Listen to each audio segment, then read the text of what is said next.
Hello students, I hope आप सब बढ़िया होंगे और बहुत सारी नॉलेज भी गेन कर रहे होंगे। इसलिए आज हम स्टार्ट करेंगे अपना chapter number 2, that is polynomials. सबसे पहले हम लोग पढ़ेंगे अपने कुछ टर्म्स जिनके बारे में हमें पता होना जरूरी है ताकि हमें एक्सरसाइज करने में ज्यादा प्रॉब्लम ना हो। और पॉलिनोमियल्स चैप्टर बहुत इंपॉर्टेंट है क्योंकि ये 10th क्लास और आगे क्लासेस में भी काफी यूज होता है। चलिए स्टार्ट करते हैं। सबसे पहला टॉपिक है हमारा वेरिएबल्स क्या होता है। वैसे तो आपने 8th क्लास में भी जरूर पढ़ा होगा। चलिए जी, वेरिएबल्स क्या होते हैं। वेरिएबल्स होते हैं हमारे जिन्हें भी हम लोग वैल्यूज चेंज होती हैं, जैसे रिप्रेजेंट करते हैं हम इसे एक्स, वाई, जेड, टी। कोई भी जैसे इस तरीके से अगर हमारा अल्फाबेट होगा तो हम इसे क्या करेंगे, रिप्रेजेंट करेंगे। चलिए जी, नेक्स्ट हमारे पास हम कह सकते हैं वेरिएबल्स होते हैं जिनकी वैल्यूज क्या होती हैं, चेंजेबल होती हैं। राइट, वेरिएबल्स होते हैं जिनकी वैल्यू क्या होती है, चेंजेबल होती है, चेंज हो सकती है टाइम के साथ साथ। सेकंड है अब हमारे पास जिसे हम कांस्टेंट बोलते हैं। ये भी आपने 8th क्लास में जरूर पढ़ा होगा। ठीक है, कांस्टेंट्स क्या होते हैं हमारे नॉर्मली जो न्यूमेरिकल नंबर्स होते हैं, 2, 3, -5, 1/10, एनी नंबर, कोई भी नंबर जो होगा हमारे पास, या फिर हम कह सकते हैं कोई भी रियल नंबर जो होगा वो हमारा कांस्टेंट होता है। इसकी वैल्यू क्या होती है, हमेशा वैल्यू इज फिक्स्ड। इसकी वैल्यू हमेशा फिक्स्ड रहेगी। हमें पता है 2 का मतलब 2 ही होता है। ठीक है, और दूसरा यहाँ पर हम इन्हें किसी और चीज से भी रिप्रेजेंट कर सकते हैं। आगे आप लोग पढ़ेंगे हम कॉन्स्टेंट्स को ए, बी, सी इस तरीके से भी रिप्रेजेंट किया जा सकता है। ठीक है, चलिए जी, नेक्स्ट थर्ड आता है हमारे पास बहुत important, that is algebraic expression. Algebraic expression. अब एल्जेब्रिक एक्सप्रेशन क्या होता है, ये भी आपका पिछली ही class I mean 8th class का टर्म है। बताइए, पहले खुद सोचिए क्या होता है एल्जेब्रिक एक्सप्रेशन। एल्जेब्रिक एक्सप्रेशन होता है जब भी हमारा कांस्टेंट के साथ क्या मल्टीप्लाई होता है, वेरिएबल मल्टीप्लाई किया जाता है। तो इस चीज को हम बताते हैं कि ये क्या है, एक एल्जेब्रिक एक्सप्रेशन है। फॉर एग्जाम्पल मान लीजिए हमने क्या किया हुआ है, 2x की मल्टीप्लाई कर दी। दूसरा हमने कहा कि 3 हमारा y के साथ मल्टीप्लाई है। फिर हमने कह दिया कि -5z हो गया, प्लस हमने कहा t भी हो गया। अब देखिए यहाँ आप देख सकते हैं, अगर मैं चाहूं तो नॉर्मल, अगर मैं सिंपल t लिख रही हूं, ये भी हमारा एल्जेब्रिक एक्सप्रेशन है। कैसे है, क्योंकि t के साथ क्या है मल्टीप्लाई में, कुछ नहीं दिख रहा है, बट t के साथ क्या होगा, 1 तो होगा। जिसके साथ कुछ नहीं होता उसके साथ कौन होता है, भगवान, मतलब उसके साथ 1 होता है, याद रखिएगा। इसलिए नॉर्मल अगर एक सिंपल एक्सप्रेशन भी x सिंपल लिखा गया है तो ये भी हमारा एल्जेब्रिक एक्सप्रेशन के अंदर आता है। और किस तरीके से लिख सकते हैं हम एल्जेब्रिक एक्सप्रेशंस को, अब देखिए fixed value a b c भी है। इसका मतलब मैं a के साथ x की मल्टीप्लाई कर सकती हूँ, मैं b के साथ z लगा सकती हूँ, मैं c के साथ t भी लगा सकती हूँ। तो ये भी हमारे कैसे कहलाएंगे, एल्जेब्रिक एक्सप्रेशंस होंगे। ठीक है, इतना आप लोगों को समझ में आया। चलिए जी, अब जो सबसे मेन टॉपिक है दैट इज पॉलिनोमियल, जो हमारा चैप्टर का ही नाम है। पॉलिनोमियल्स क्या है, पॉलिनोमियल्स, पॉलिनोमियल्स होते हैं ऐसे एल्जेब्रिक एक्सप्रेशंस जिनकी पावर क्या होनी चाहिए। अब देखिए एल्जेब्रिक एक्सप्रेशन में यहां पर हमारे पास 1/y भी आ सकता है, √t भी आ सकता है, कुछ भी आ सकता है। ठीक है, अब हमसे पूछा है कि पॉलिनोमियल्स कैसे होते हैं। पॉलिनोमियल्स की डेफिनेशन हम लिखेंगे, ऑल एल्जेब्रिक एक्सप्रेशंस, सारे के सारे एल्जेब्रिक एक्सप्रेशंस जिनका क्या होगा, वेरिएबल्स की पावर, हुज वेरिएबल्स पावर, जिनकी वेरिएबल्स की पावर क्या होगी हमारे पास, होल नंबर होगी। ठीक है, is a whole number are called polynomials. ऐसो को हम क्या बोलते हैं, ऐसो को बोला जाता है पॉलिनोमियल्स। ठीक है, चलिए जी, आई होप आपको अच्छे से दिख रहा होगा, हमारी वीडियो ब्लर नहीं होगी। अब इसके एग्जाम्पल देखते हैं। सबसे इंपॉर्टेंट है एग्जाम्पल, पता होना चाहिए कौन से पॉलिनोमियल है, कौन से पॉलिनोमियल नहीं है, क्योंकि हमारी जो नेक्स्ट एक्सरसाइज हम करेंगे उसमें क्वेश्चन पूछा गया है। ठीक है, चलिए जी स्टार्ट करते हैं। अब देखिए ऊपर से एग्जाम्पल उठाते हैं, 2x, ये क्या है, ये रहा हमारा एक्स इसमें वेरिएबल है, इसकी पावर कितनी है 1 दिख रही है, क्योंकि लिखी हुई नहीं है इसलिए 1 होती है। चलिए जी, इसका मतलब ये क्या होगा, हमारा पॉलिनोमियल है। दूसरा एग्जांपल देखते हैं, सिंपल टी हमने लिया -5z प्लस टी, क्या ये पॉलिनोमियल है? अब देखिए दो है यहाँ पर हमारे पास वेरिएबल्स, एक z और एक t। z की पावर भी 1 है, t की पावर भी 1 है, इसका मतलब होल नंबर होते हैं दोनों, तो यहाँ पर क्या हो जाएगा, ये भी पॉलिनोमियल कहलाएगा। दूसरा देखिए 1/y, 1/y बताइए क्या होगा। अब देखिए 1/y है, जैसे ही डिनोमिनेटर से हम इसे न्यूमरेटर में लेकर जाएंगे तो किस में कन्वर्ट हो जाएगा, ये y की पावर -1, ठीक है। और ये कैसा है हमारा, अब बताइए पावर कितनी है -1, क्या ये होल नंबर है? जी नहीं, ये होल नंबर नहीं है। वेरिएबल की पावर अगर होल नंबर है तभी पॉलिनोमियल होता है, इसका मतलब 1/y हमारा पॉलिनोमियल नहीं होगा, ठीक है। दूसरा और एग्जांपल देखिए, 1/y की जगह हो सकता है 1/x² हो, ये भी हो सकता है। अब इसमें भी हम लोग क्या करेंगे, फर्स्ट चैप्टर में हमने पढ़ा था एक्सपोनेंट्स की पावर, जैसे ही x² डिनोमिनेटर से न्यूमरेटर में जाएगा किस चीज में कन्वर्ट हो जाएगी पावर, कि आगे का साइन चेंज हो जाता है हमेशा, ठीक है। अब -2 देखिए, -2 क्या होल नंबर है? जी नहीं, बिल्कुल भी नहीं, हमें पता है -2 होल नंबर नहीं है, इसलिए ये पॉलिनोमियल नहीं होगा, नॉट अ पॉलिनोमियल, ठीक है।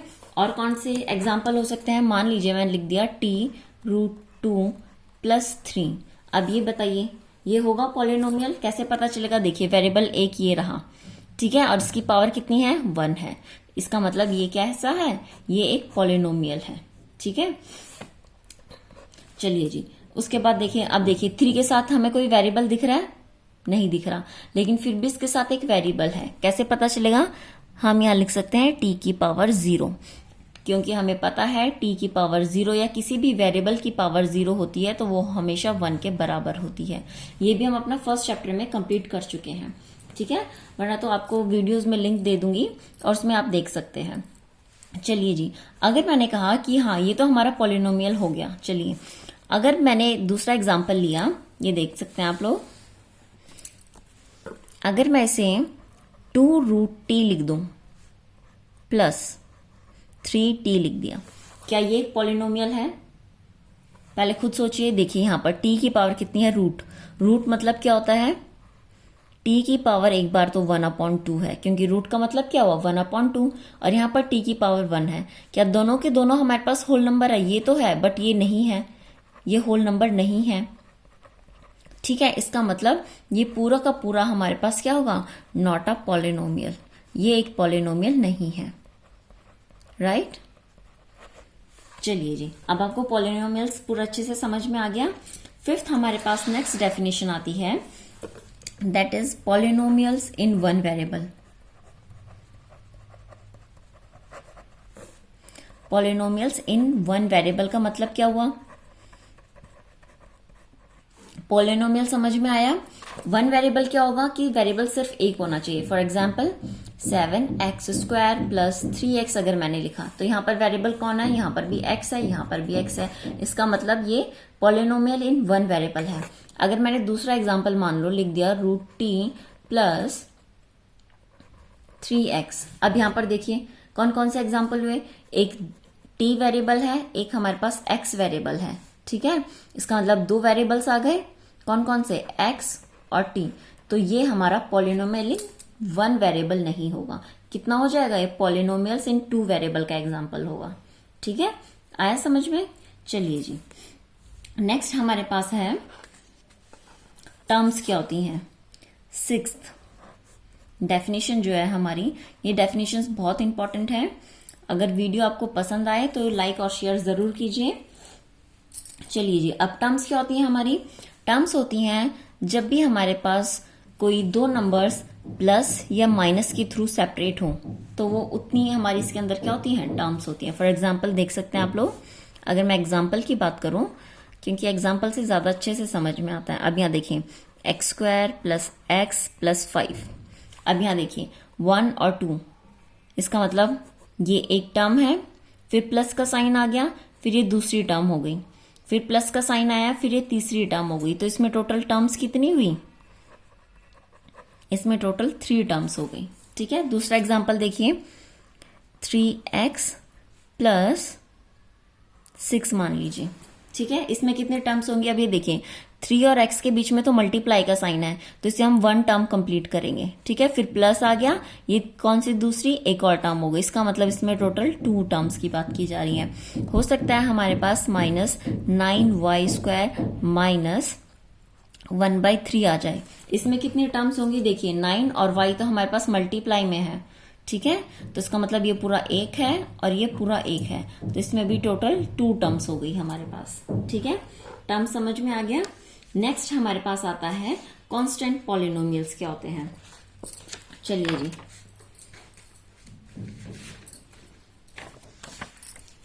आई होप काफी अच्छे से फोकस हो जाए, क्योंकि जैसे हम लोग पेज चेंज करते हैं तो फोकस में दिक्कत आ जाती है।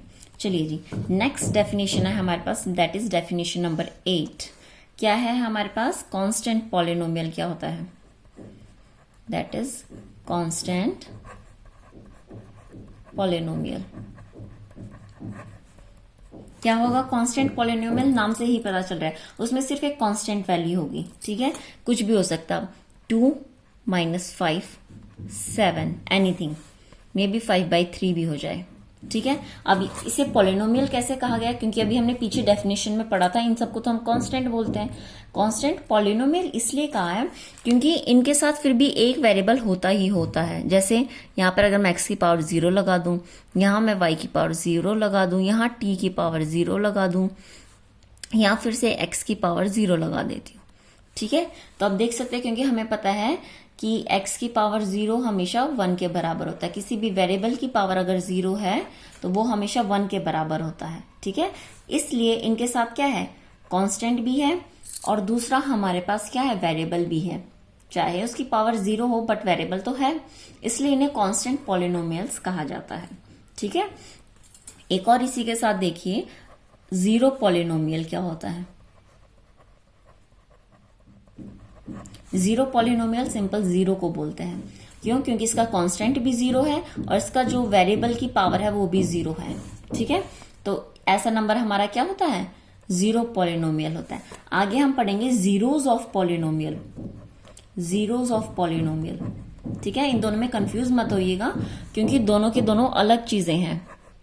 0 पॉलिनोमियल 0 होता है, जीरोस ऑफ पॉलिनोमियल क्या होते हैं? रूट होते हैं पॉलिनोमियल्स के, रूट ऑफ पॉलिनोमियल। ठीक है, ये हम अपनी आगे वाली एक्सरसाइज में सॉल्व करेंगे, तो वहां पर अच्छे से पढ़ पाएंगे। बट इन दोनों में कंफ्यूज मत होइएगा, क्योंकि दोनों की दोनों चीजें क्या हैं? डिफरेंट हैं बिल्कुल। ओके, चलिए जी, नेक्स्ट हम स्टार्ट करते हैं। अब हमारे पास क्या आता है? पॉलिनोमियल्स की कुछ और टर्म्स आती हैं। सबसे पहले आती है हमारी मोनोमियल्स। मोनोमियल्स आप लोग ने 8th क्लास में भी पढ़ी होगी। मोनोमियल्स, बाइनोमियल्स क्या होते हैं? मोनोमियल्स देखो, मोनो नाम से ही पता चल रहा है, मोनो मतलब होता है सिंगल, राइट? चलिए जी, सिंगल है, इसका मतलब क्या होगा? जिसमें सिर्फ 1 टर्म हो, जिसमें सिर्फ एक टर्म होगी, वो कैसा कहलाएगा? मोनोमियल कहलाएगा। अब एग्जाम्पल देखिए इसका। एग्जाम्पल मान लीजिए x हो सकता है -5t² हो। ठीक है, ये भी एक ही टर्म है, क्योंकि हमने पढ़ा था मल्टीप्लाई की वजह से टर्म्स डिवाइड नहीं होती हैं, प्लस या माइनस की वजह से टर्म्स बनती हैं। तो ये भी एक टर्म हो गई। -3/4y² या y³ भी हो सकता है। ठीक है, ये भी एग्जाम्पल है। अगर मैं कहूं कि 5t + 3x², क्या ये मोनोमियल है? जी नहीं, ये मोनोमियल नहीं है, क्योंकि एक टर्म एंड 2 टर्म्स आ गई इसमें, तो ये मोनोमियल नहीं होगा। ठीक है, इसलिए सबसे अच्छा है कि ये पता होना जरूरी है कि इसके एग्जाम्पल कौन से हैं और इसका नॉन एग्जाम्पल कौन सा है, ताकि आप इजीली डिफ्रेंशिएट कर सको चीजों में। चलिए जी, नेक्स्ट इसी तरीके से हमारे पास आता है बाइनोमियल। बाइनोमियल क्या होगा हमारे पास? अब देखिए, बाइनोमियल्स, बाई मतलब क्या होता है? मीन्स 2। ठीक है, तो इसका मतलब इसकी डेफिनेशन क्या हो जाएगी? जिसमें हमारे पास क्या आएंगी? 2 टर्म्स आती हैं, वो हमारा क्या कहलाता है? That is called binomial. For example देख सकते हैं हम, मान लीजिए -9 y² प्लस 3/2 x³। देख रही है, तो यहाँ पर एक ये टर्म हो गई, दूसरी टर्म ये हो गई। हो सकता है हम और क्या एग्जाम्पल दें, x+y लिख दें। ये भी हमारा एग्जाम्पल है किसका, बाइनोमियल का। x² + x भी लिख सकते हैं, ये भी बाइनोमियल का एग्जाम्पल है, क्योंकि इसमें भी 1 टर्म 2 टर्म, ठीक है। लेकिन अगर मैं कहूं कि क्या इसका एग्जाम्पल x होगा, जी नहीं, क्योंकि ये तो मोनोमियल है। अगर मैं कहूं कि y³ + y² + y, क्या ये इसका एग्जाम्पल है, जी नहीं, क्योंकि इसमें हमारे पास 1, 2 और 3 टर्म्स हो गई। अगर आपको वीडियो जल्दी देखनी है तो आप इसकी स्पीड इंक्रीज या डिक्रीज कर लीजिए, ठीक है, बट काट काट कर मत देखिएगा, हो सकता है आपका कुछ टॉपिक छूट जाए, जिसकी वजह से फिर आगे दिक्कत आ जाएगी। चलिए जी, अब हम आगे स्टार्ट करते हैं। मोनोमियल हो गया, बाइनोमियल हो गया, थर्ड हमारे पास बचता है ट्राइनोमियल।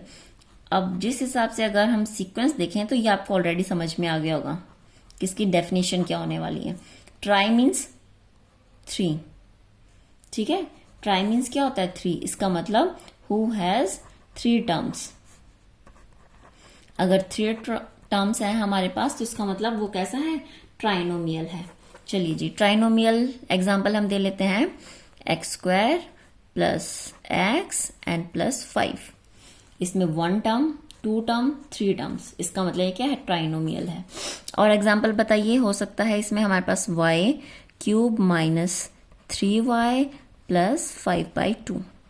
इसमें भी देखिए, एक टर्म ये रही, दूसरी टर्म ये है और तीसरी टर्म ये वाली है। इसका मतलब ये भी कैसा है, ट्राइनोमियल है। तो क्या इसमें हमारे पास -5t² आ सकता है, जी नहीं, क्योंकि ये क्या है, मोनोमियल, एक टर्म है, सिंगल टर्म है। क्या इसमें हमारे पास x + y आ सकता है, जी नहीं, इसमें क्योंकि 2 टर्म्स आ गई, ये भी इसका एग्जाम्पल नहीं है, ठीक है। तो ट्राइनोमियल्स के लिए क्या होना चाहिए, 3 टर्म्स आनी चाहिए हमारे पास। चलिए जी, अब लास्ट में जो 2 टॉपिक बचते हैं हमारे पास, वो बहुत इंपॉर्टेंट है, क्योंकि उस पर बेस्ड काफी क्वेश्चंस आते हैं हमारे। सबसे पहला है हमारा degree of polynomial. Degree of polynomial क्या होती है, किसी भी पॉलिनोमियल की डिग्री क्या कहलाएगी, ठीक है जी। चलिए अब स्टार्ट करते हैं, क्योंकि इस पर बेस्ड काफी क्वेश्चंस भी आते हैं।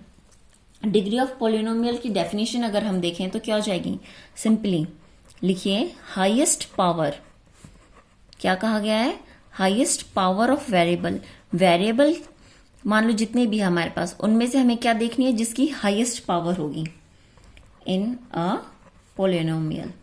जो भी पॉलिनोमियल गिवन है हमारे पास क्वेश्चन में, उसमें हमें देखना है वेरिएबल की हाईएस्ट पावर, उसी को क्या कहा जाता है, इज कॉल्ड डिग्री, ठीक है जी। फॉर एग्जाम्पल देख लेते हैं, देख सकते हैं आप लोग, ये देखिए जरा ध्यान से। सबसे पहले एग्जाम्पल आता है 2x² + 3x, ठीक है। अब ये देखिए, ये एग्जाम्पल है। सबसे पहले बताए मुझे कौन सा मियल है, दैट इज 2 टर्म्स वाला। 2 टर्म्स वाले को क्या बोलते हैं, बाइनोमियल कहा जाता है, ठीक है।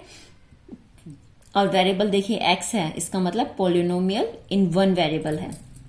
चलिए अब बताइए मुझे, यहां पर x की पावर 1 है, यहां पर x की पावर 2 है, तो 2 बड़ा होगा, इसका मतलब इसकी जो डिग्री है हमारे पास वो कितनी हो जाएगी, अगर हम डिग्री की बात करें तो इसकी 2 डिग्री है, ठीक है। और एग्जाम्पल देखते हैं, मान लीजिए y³ - 3y + 5/2 है। अब यहां बताइए डिग्री कितनी होगी, y की पावर यहां 1 है और यहां y की पावर 3 है, इसका मतलब हाईएस्ट पावर कौन सी हुई, 3, तो यहां पर 3 डिग्री हो जाएगी। दूसरा और एग्जाम्पल देखते हैं, हो सकता है t² + t³ - 2t = 3, ठीक है, या फिर 0 ही रख लेते हैं, ये हमारा कोई एक्सप्रेशन है। इसमें देखिए अब हाईएस्ट पावर पॉलिनोमियल यहां पर कितनी है, t की पावर 2 है, यहां पर t की पावर 3 है, यहां पे t की पावर 1 है, तो हाईएस्ट क्या होगी, 3 हो गई, इसका मतलब इसकी डिग्री 3 है। आया समझ में। चलिए जी, अब नेक्स्ट हमारे पास आता है, अब देखिए और भी हमारे पास एग्जाम्पल आ सकते हैं। अगर मैंने कहा -10 है, यहां पर डिग्री बताइए इसकी, क्योंकि ऐसे को हम क्या कहते हैं, अभी हमने ऊपर पढ़ा था डेफिनेशन में, it is called a constant polynomial. ये कैसा पॉलिनोमियल है? कांस्टेंट पॉलिनोमियल है। ठीक है, -10 कैसा है? कांस्टेंट पॉलिनोमियल है। इसकी डिग्री कितनी होगी? अब देखिए, मैंने बताया था ना आपको, इसके साथ कोई वेरिएबल नहीं है, बट वेरिएबल होता है किस पावर के साथ? 0 पावर के साथ। ठीक है, क्योंकि x to the power 0 is equal to 1 है। ये देखिए जरा, इसका मतलब क्या हो जाएगा कि यहां पर जो डिग्री होगी वो कितनी हो जाएगी? 0 डिग्री हो जाएगी। तो एक नोट बनाकर लिखिए, सबसे इंपॉर्टेंट लाइन ये हम यहाँ पर नोट बना लेते हैं ताकि हमें अलग से दिख जाए। हो सकता है ये आपके 1 मार्क्स या ऑप्शनल जो क्वेश्चंस आते हैं उनमें आ जाए। और यही क्वेश्चंस जैसे आप लोग आगे तैयारियां करते हैं ना अपनी IITs की, वहां पर ये बहुत इंपॉर्टेंट हो जाते हैं चीजें, इसलिए हो सकता है यहीं से अपना बेसिक बनाकर चलिए। तो हम लोग क्या लिखेंगे? द डिग्री, किसकी degree? The degree of non zero polynomial. ये कैसा है? देखो, नॉन जीरो पॉलिनोमियल है, जीरो तो नहीं है ना? हाँ जी, तो non zero polynomial, constant polynomial. ठीक है जी, उसकी डिग्री हमेशा क्या होती है? इज 0। समझ में आ गया डेफिनेशन? चलिए जी, ये हमारा नोट के अंदर था कि the degree of non zero constant polynomial. देखिए, कांस्टेंट पॉलिनोमियल है कौन सा? -10, और -10 0 के बराबर नहीं है, तो उसकी डिग्री कितनी होगी? हमेशा 0, क्योंकि हमें पता है वेरिएबल की पावर 0 है, तो डिग्री हमारी 0 हो जाएगी। ठीक है, एक और चीज आती है इसमें हमारे पास, बस टाइप्स ऑफ पॉलिनोमियल बचे हुए हैं, वो भी बहुत इंपॉर्टेंट है क्योंकि उस पर भी बेस्ड क्वेश्चंस आते हैं। ठीक है, चलिए जी स्टार्ट करते हैं। उस पर बेस्ड क्वेश्चंस कैसे होंगे हमारे? मान लीजिए अब हमें पढ़ना है टाइप्स ऑफ पॉलिनोमियल। ये लास्ट है हमारा टॉपिक, उसके बाद फिर हमारी एक्सरसाइज स्टार्ट हो जाएगी। और उसे सॉल्व करने में जब आप ये सारी टर्म्स, चीजें, डेफिनेशंस देख लेंगे, समझ लेंगे, फिर वो क्वेश्चंस करने में बहुत आसानी होगी। चलिए जी स्टार्ट करते हैं। सबसे पहला आता है हमारे पास लीनियर। राइट, लीनियर मीन्स क्या होगा? जिसकी डिग्री 1 होगी। अब आप देख सकते हैं सारी की सारी डेफिनेशन एक दूसरे से जुड़ी हुई है, किसी भी डेफिनेशन को आप स्किप नहीं कर सकते हैं, वरना तो फिर नेक्स्ट डेफिनेशन समझ में नहीं आएगी, और अगर ये समझ में नहीं आएगा तो आगे हम क्वेश्चंस भी सॉल्व नहीं कर पाएंगे। ओके, चलिए जी, लीनियर कौन से पॉलिनोमियल होते हैं हमारे पास? लीनियर पॉलिनोमियल्स होते हैं जिनकी डिग्री 1 होती है। नेक्स्ट आता है हमारे पास क्वाड्रेटिक। ठीक है, क्वाड्रेटिक पॉलिनोमियल्स क्या होते हैं? जिनकी डिग्री क्या होगी? 2 होगी। थर्ड आते हैं हमारे पास क्यूबिक। क्यूबिक होते हैं जिनकी डिग्री हमारे पास क्या होगी? 3 होगी। अब इन तीनों से रिलेटेड जो क्वेश्चन है वो हमारा नेक्स्ट वीडियो में है और हम उसी में सॉल्व करेंगे। ठीक है, अगर आप लोग चाहें तो चलिए एग्जाम्पल भी बता देती हूँ मैं। एग्जाम्पल क्या हो जाएगा इसका? जिसकी डिग्री 1 है, इसका मतलब x + 3 आ सकता है, हो सकता है y + 5 आ जाए, हो सकता है t - 9/5 आ जाए। ठीक है, तो यहां पर आप देख रहे हैं डिग्री कितनी होगी? सिर्फ 1 होगी। क्वाड्रेटिक में क्या होता है? हमारे पास 2 डिग्री होती हैं, इसका मतलब डिग्री 2 होनी चाहिए, उससे फर्क नहीं पड़ता, हो सकता है सिंपल x² हो। यहां पर डिग्री कितनी है? 2 आ गई। अगर मैंने कहा कि y + y² + 3, ठीक है, ये भी हमारे पास देखो यहाँ इस एक्सप्रेशन की डिग्री कितनी है? 2 है। 2 डिग्री क्या हुआ? जो वेरिएबल की हाईएस्ट पावर होती है। ठीक है, तो इसका मतलब ये भी क्वाड्रेटिक एक्सप्रेशन है। क्यूबिक एक्सप्रेशंस कैसे होते हैं हमारे पास? मान लीजिए या तो मैं t³ लिख दूं या फिर मैं लिख देती हूं -t³ + t + t² + 5। ठीक है, यहां पर इस एक्सप्रेशन की डिग्री कितनी है? 3 है। इसका मतलब ये क्या होगा? क्यूबिक होगा। इससे फर्क नहीं पड़ता कि ये मोनोमियल है, ट्राइनोमियल है, बाइनोमियल है, कुछ भी हो सकता है, बट मेन चीज क्या है? डिग्री 3 होनी चाहिए। देखो ये तो मोनोमियल है लेकिन फिर भी क्यूबिक है। ये कैसा हो गया? ये पॉलिनोमियल है फिर भी क्यूबिक है। ठीक है, यहाँ देखिए इसमें क्या है हमारे पास? ट्राइनोमियल, क्योंकि 3 टर्म्स आ गई है। लेकिन पॉलिनोमियल कैसा? ये क्वाड्रेटिक पॉलिनोमियल है क्योंकि इसकी डिग्री हमारे पास 2 है। आया समझ में? इससे रिलेटेड क्वेश्चन अपनी और एक्सरसाइज 2.1 अभी हम लोग सॉल्व करेंगे। ठीक है, चलिए जी, थैंक यू क्लास।